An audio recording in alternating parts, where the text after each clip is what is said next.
Bakayan mo ako ang kasta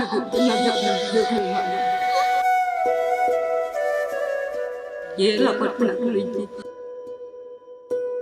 Lettದು ನಿಕು ಸುಂದರ ಇಜ್ಜಲ ಬನ್ಕಿಯನ್ನ ಕುಳಿಚ್ಚರಿ.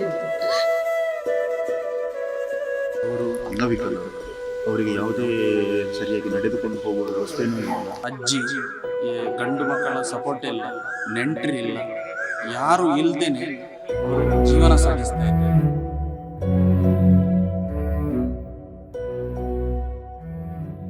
ಈ ಪುಟ್ಟ ಮನೆಯನ್ನೊಮ್ಮೆ ಹೊಕ್ಕು ನೋಡಿ ಹೊಸ್ತಿಲು ದಾಟಿ ಆಚೆ ಕಾಲಿಟ್ಟರೆ ನಿಮ್ಮನ್ನ ಎದುರುಗೊಳ್ಳುವುದು ಹೊರ ಜಗತ್ತನ್ನೇ ನೋಡದ ಆ ಹೆಣ್ಣು ಮಕ್ಕಳು.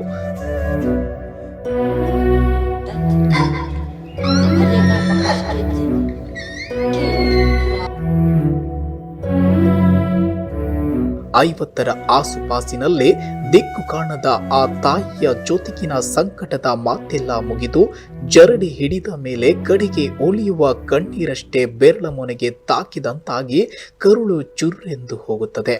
ಆ ಒಂಟಿ ಮನೆಯಲ್ಲಿ ಮೂವರ ನಂಟಿನ ಬದುಕಲ್ಲಿ ನಗುವಿಲ್ಲ, ಬೆಳಕಿಲ್ಲ, ನೆಮ್ಮದಿಯಿಲ್ಲ.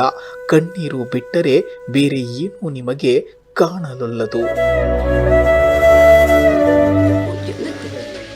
ತೀರ್ದ ವರ್ಷ ಜೋಕ್ಳನ್ನು ತೂಪಿನ ಕಷ್ಟ ಜೋಕ್ಳಕ್ಕೆ ಬರೋಂದುಂಡು ಅವಳ ಹೆಚ್ಚ ದಿನ ಹೋಗ್ಕೊಂಡು ತಿಂಗಳ ಬರೋದುಂಡು ಹೆಚ್ಚ ದಿನ ಹೋಗಿ ಜೋಕ್ಳಕ್ಕೆ ತೂಪಿನ ಭಾರಿ ಕಷ್ಟ ಹತ್ಬೋದು ಪಕ್ಕ ಆಡ್ಬೋದು. ಈ ನೋವಿನ ಕತೆ ಆರಂಭವಾಗುವುದೇ ಮಂಗಳೂರು ಹೊರವಲಯದ ಗುರುಪುರ ಕೈಕಂಬ ಸಮೀಪದ ಊರಿನಿಂದ. ನಮ್ಮ ಚಾನೆಲ್ನ ಈ ತಂಡಕ್ಕೆ ಅಚಾನಕ್ಕಾಗಿ ಒಂದು ಕರೆ ಬರುತ್ತೆ. ಒಬ್ಬ ಲೈನ್ ಮ್ಯಾನ್ ಕರೆ ಮಾಡಿ ಇಲ್ಲೊಂದು ಕುಟುಂಬವಿದೆ, ಈ ಮೂವರ ಕಷ್ಟ ನೋಡಿ ನಿಮಗೆ ಕರೆ ಮಾಡಿದ್ದೇನೆ, ದಯವಿಟ್ಟು ನೀವೇ ಒಮ್ಮೆ ಬಂದು ನೋಡಿ ಎಂದಿದ್ದಾರೆ. ಕೂಡಲೇ ನಮ್ಮ ಚಾನೆಲ್ ಲೈನ್ ತಂಡ ಧಾವಿಸಿದ್ದು ಮೊಂಟೇವೋ ಎಂಬ ವಿಧಿಯ ಕ್ರೂರತೆಗೆ ಬಲಿಯಾಗಿ ನೆಮ್ಮದಿಯ ನಿದ್ದೆಯಿಲ್ಲದೆ ವರ್ಷಗಟ್ಟಲೆ ಕಳೆದ ಆ ತಾಯಿಯ ಕಣ್ಣುಗಳು ನಮ್ಮನ್ನ ಮತ್ತಷ್ಟು ಕಾಡಿದವು.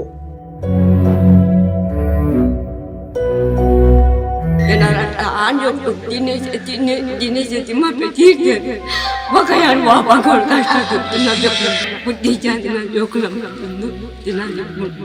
pagkatala yela pat nakulitti. Lettದು ನಿಕು ಸುಂದರ ಇಜ್ಜಲ ಬನ್ಕಿಯನ್ನ ಕುಳಿಚ್ಚರಿ. 50 ವರ್ಷದ ಇಳಿ ವಯಸ್ಸಿನ ಆ ತಾಯಿ ತಮ್ಮ ಇಬ್ಬರು ಅಂಗವಿಕಲ ಹೆಣ್ಣು ಮಕ್ಕಳನ್ನ ನೋಡಿಕೊಳ್ಳುತ್ತಿರುವ ಸ್ಥಿತಿ ಕಂಡು ಒಮ್ಮೆ ಗಂಟಲು ಒಣಗಿದಂತಾಗಿದ್ದು ಸುಳ್ಳಲ್ಲ. ಆ ತಾಯಿಯ ಹೆಸರು ರಮಣಿ, ಆಕೆಯ ಗಂಡನ ಹೆಸರು ರುಕ್ಮಯಗೌಡ. ಸುಮಾರು 4 ವರ್ಷದ ಹಿಂದೆ ಕಾಲಿನಲ್ಲಿ ಹುಳ ಉಂಟಾಗಿ ಸಾವನ್ನಪ್ಪಿದ ಮೇಲೆ ಆ ಕುಟುಂಬ ಸಮೇತ ಬೀದಿಗೆ ಬಿದ್ದಿದೆ.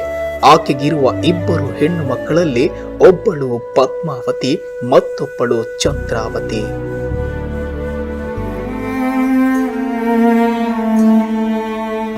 ಪ್ರಥಮ ಬಾರಿ ಇಲ್ಲಿಗೆ ಬರುವ ಫಸ್ಟ್ ಟೈಮ್ ಇಲ್ಲಿ ಬಂದು ನೋಡುವಾಗ ಅಜ್ಜಿಗೆ ಸಾಧಾರಣ ಒಂದು 50 ವರ್ಷ ಆಗಿರ್ಬೋದು, ದೊಡ್ಡ ಮಗಳಿಗೆ 30 ವರ್ಷ ಮತ್ತು ಇನ್ನೊಬ್ಬರಿಗೆ ಸಣ್ಣವರಿಗೆ 27 ವರ್ಷ. ಆದರೆ ಅವರು ಅಂಗವಿಕಲರು, ಅವರಿಗೆ ಯಾವುದೇ ಸರಿಯಾಗಿ ನಡೆದುಕೊಂಡು ಹೋಗುವ ವ್ಯವಸ್ಥೆಯೂ ಇಲ್ಲ, ಹಾಗೆ ಮಾತನಾಡಲು ವ್ಯವಸ್ಥೆ ಆಗುವುದಿಲ್ಲ. ಆ ಇಬ್ಬರು ಹೆಣ್ಣು ಮಕ್ಕಳು ಅಂಗವಿಕಲೆಯರು. ಅದರಲ್ಲೊಬ್ಬಳು ಪೀಡ್ಸ್ ಕಾಯಿಲೆಯಿಂದ ನರಳುತ್ತಿದ್ದಾಳೆ. ಅವರಿಬ್ಬರಿಗೂ ಮಾತು ಬರಲಾರದು, ಸರಿಯಾಗಿ ಕಣ್ಣು ಕಾಣುವುದಿಲ್ಲ, ಕಿವಿಯಂತೂ ಕೇಳುವುದಿಲ್ಲ. ಅವರ ಬಳಿ ಪುಟ್ಟದೊಂದು ಮನೆ ಬಿಟ್ಟರೆ ಇರುವುದು 3 ಜೊತೆ ಬಟ್ಟೆ, ಮತ್ತೊಂದು ಕೈಯಗಲದ ಆಧಾರ್ ಕಾರ್ಡ್ ಮಾತ್ರ. ಮನೆಗೆ ಕರೆಂಟು ಇಲ್ಲ, ನೀರು ಎಲ್ಲಿಂದಲೂ ತರಬೇಕು. ಒಂದು ಹೊತ್ತು ಊಟಕ್ಕೂ ಪರದಾಡಬೇಕಾದ ದಟ್ಟ ಅನಿವಾರ್ಯತೆ.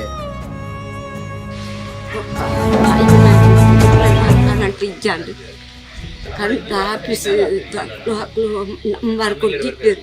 ನಂಬರ್ ಅವೇ ನೀವು ಎಣ್ಣ ತರಟ್ಟಿತ್ತು ಓಲ್ದಿದ್ದ ಸಂಗತಿ ಅವೇ ನಾಡ್ದಿರ್ತದೆ.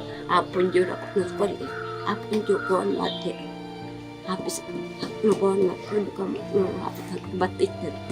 ಅವು ಶಾಂತಿಪುರ ಪುಡಿ ಪುಡಿ ಹಾಕಿ ಕೊಡ್ತಿತ್ತು. ಅವು ಮಕ್ಕಳು ಪಾಂಡು ಕೊಡ್ತಾರೆ.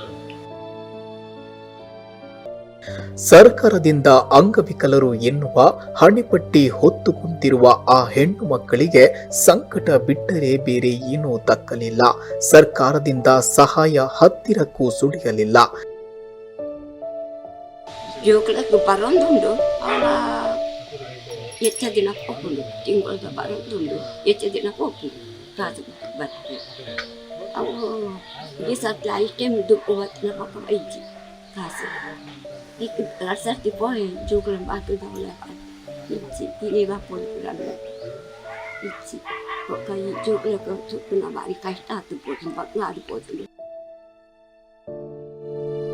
ವಯಸ್ಸಾದ ತಾಯಿ ದೂರವಾದರೆ ಮುಂದೆ ಆ ಮಕ್ಕಳ ದಡ ಸೇರಿಸುವ ನಾವಿಕನಾರು.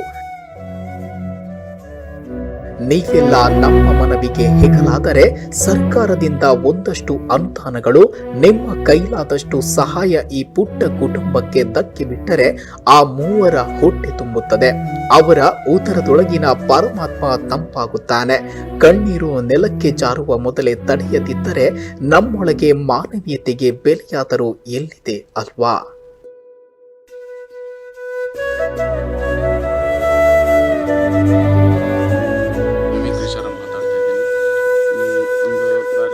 ದುಃಖದ ವಿಷಯ ನನಗೊಂದು ಕೇಳ್ಪಟ್ಟೆ. ಏನಪ್ಪ ಅಂದರೆ, ಒಂದು ಮನೆಯಲ್ಲಿ ಅಜ್ಜಿ ಮತ್ತು ಅವರಿಗೆ 2 ಮಕ್ಕಳು, ಅದು ಅಂಗವಿಕಲ. ಈ ನನಗೆ ಸುದ್ದಿ ತಿಳಿದ ತಕ್ಷಣ ನಾನು ಇಲ್ಲಿಗೆ ಭೇಟಿ ಕೊಟ್ಟೆ. ನೋಡುವಾಗ ತುಂಬ ಮನಸ್ಸಿಗೆ ಆಘಾತ ಆಯಿತು. ಯಾಕಂದರೆ ಯಾರು ಗಂಡು ಮಕ್ಕಳ ಸಪೋರ್ಟ್ ಇಲ್ಲದೆ 2 ತೀವ್ರವಾದ, ಅಂದರೆ ಅವರಿಗೆ ಎಂತ ಮಾಡೋದು ಅಂತಲೇ ಗೊತ್ತಾಗ್ತಾ ಇಲ್ಲ. ಒಂದು ಹೊತ್ತಿನ ಊಟಕ್ಕೂ ಪರದಾಡುವಂಥ ಪರಿಸ್ಥಿತಿ ನಿರ್ಮಾಣವಾಗಿದೆ. ನಾನು ಇಲ್ಲಿ ನಮ್ಮ ಚಾನಲ್ 9 ಮುಖಾಂತರ ಅವರಿಗೆ ಇನ್ಫಾರ್ಮ್ ಮಾಡಿ ನಮ್ಮ ಮನೆಗೆ ಭೇಟಿ ಕೊಟ್ಟಿದ್ದೇನೆ. ನಮ್ಮಿಂದಾದ ಒಂದು ಸಹಾಯ ಹಸ್ತವನ್ನು ಅವರಿಗೆ ಮಾಡುವುದರ ಉದ್ದೇಶವಾಗಿ ನಾವಿಲ್ಲಿ ಬಂದಿದ್ದೇವೆ. ಹಾಗೆಯೇ ನಮ್ಮ ಚಾನಲ್ನ ವೀಕ್ಷಕರಲ್ಲಿ ಒಂದು ಮನವಿ, ಈ ಚಿತ್ರೀಕರಣದ ಬಳಿಕ ನಿಮಗೆ ನಿಮ್ಮ ಮನಸ್ಸಿಗೆ ಏನಾಗುತ್ತೋ ಅದನ್ನು ಸ್ವಲ್ಪ ಸಹಾಯ ಮಾಡಿ. ಅವರು ದುಡ್ಡಂತೂ ಕೇಳೋದಿಲ್ಲ, ಹಣ ಬೇಡ. ಒಂದು ಹೊತ್ತಿನ ಊಟದ ಅಕ್ಕಿ ಸಾಮಗ್ರಿಗಳನ್ನು ಕೊಟ್ಟರೆ ಮನೆ ನಂದದೀಪದ ಥರ ಬೆಳಗುತ್ತೆ.